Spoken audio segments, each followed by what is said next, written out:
Hi everybody and welcome back. Everyone's been suffering at the moment with the 2021 update for Call of Duty Modern Warfare, and I believe this is pretty much cross-system, but I'm going to be talking a lot today specifically around the PlayStation 4 and how to resolve this. There are a number of steps to get this fixed. It seems to have caused problems with millions and millions of people around the world. So this isn't a quick fix. But there's a number of steps in this that I want to go through, which will help make the whole install just generally a lot better. But also what it has done is actually started to take the pressure off the PlayStation as well. So, you know, the PlayStation screams really loud with the fans. It's actually made a massive difference to that as well. So I'm just going to get into it. So if you just stick with me, there's a number of videos in this particular sequence. There's 4 in total, but it's proof that they all work. And I'll show you the working option at the end. But don't skip through, do the step-by-step. It isn't a particularly fast fix, but it's definitely a solid fix and will work, I pretty much guarantee. If it doesn't, then I'm happy to help anyone. Also around that, I don't make the game. I don't know why they make it this way, but they just do. So it does have a massive impact on all of us. So I'm just gonna go through these now. So don't shoot the pigeon, but I will help those who really generally want help as well. But as I said, also don't skip any of the bits, because if you skip these parts, then even by missing just one of the small items can make a big impact on whether it loads or not. So I'm just gonna get into this now. So obviously we've all installed Call of Duty Modern Warfare, and it's just cocked it up, in all fairness. It cocked it up for me. The first fix I put in last year was great, worked really well. Tens of thousands of people really happy.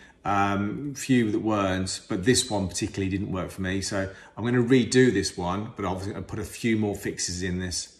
So the first thing we need to look at is, obviously when you start Modern Warfare, it doesn't want to start, is to actually clean your disk. I've mentioned this a few times, and a few people seem to skip this very important fact.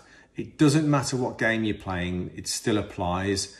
You've got to clean. Now, I'm going to show you on the screen now. I had a very small, minute smudge, and I mean a minute smudge. The disc quality from Modern Warfare from Activision is terrible. It's absolutely appalling. They're so flimsy, they're so thin, you can see through them. And even just this small smudge that you can see on my screen right now makes the difference. So just check your disc. If you've got a little kind of glasses case cleaner, anything soft, then hold it up to the light, give it a little rub, breathe on it as well, obviously because that is the condensation, and that will also show the marks up, and just make sure it's absolutely spotless. Second thing to do, once you've done that, and don't quit doing that, eject it out your disc now, give it a little clean, won't hurt it. It's amazing how many small finger marks get on the edges, even though if you're really careful like myself. The second option is we need to update your PlayStation. Before you start, updating your PlayStation is key, but you've got to do it in 2 areas. You've got a software update and you've got a BIOS update. The BIOS update is the firmware, it's the system software, not the application software. They're 2 very, very different things. To do this, it's very, very simple. It literally takes about 2 minutes. But if you don't do this one, this can have a massive impact on not just the game, but also your PlayStation as well, because PlayStation will release updates. No different to your phone, all right? So to do that is you turn your PlayStation off, you wait for it to go off, you then hold your finger on and you wait for 6 seconds, 1 beep and 2nd beep. Once that's done, it will prompt you to connect your PlayStation controller, which you do. You connect that via the cable.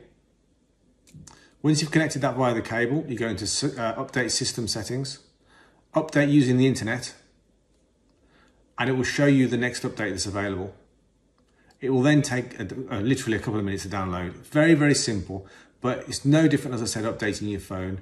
Everyone updates their phone and they also update the apps as well. This is no different than a software update from Apple or from Samsung. So that's step 1 and step 2 done. Very, very quick, very, very simple. Let me go through the rest and hopefully we'll get this thing fixed for you. Stay tuned.